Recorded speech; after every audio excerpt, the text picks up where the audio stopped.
Okay, my hot button tonight, I'm looking at the state of women in power.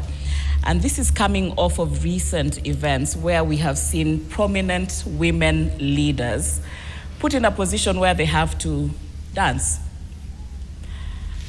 It would seem, because a debate has come out of this, very heated debate on various social media platforms, asking when an elected woman leader is prompted to dance as a spectacle, what then does this mean? Does this mean that is there even a question to ask about that? We've seen in recent political events this happening, and I don't want to get into the details of that, but the question that has come out largely has been, and I know Member of Parliament Millie Odhiambo had posted on her own social media platform saying that she did not lack agency, wanted to dance, and all of that.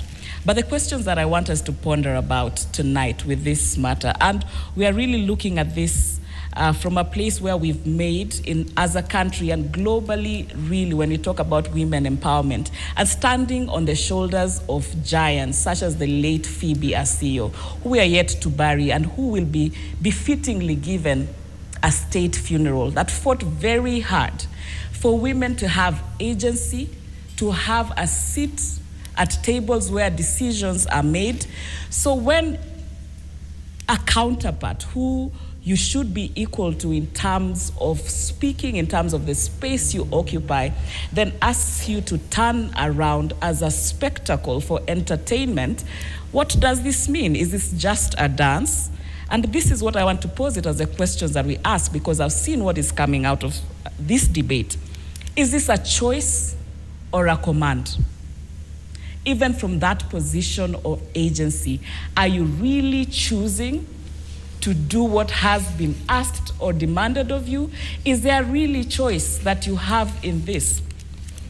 Does this undermine your authority as the woman in leadership? Is it about respect, or is it about performance and spectacle? And if you truly answer this question, then what does it mean in terms of how do we hold the women that are in positions of power? And then what is the broader message that this kind of events are posing? What is the broader message? There is a message to the women themselves. There is a message to the parties from which they come from. There is a message to the holders of power in that particular space and in the broader space that they are occupying. And I don't want to look as though I'm pointing fingers to the women who have danced to this call of tunes.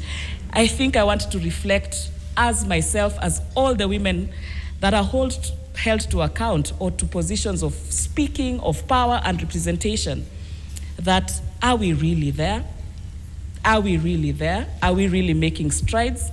Are there things that are beyond what we actually speak about?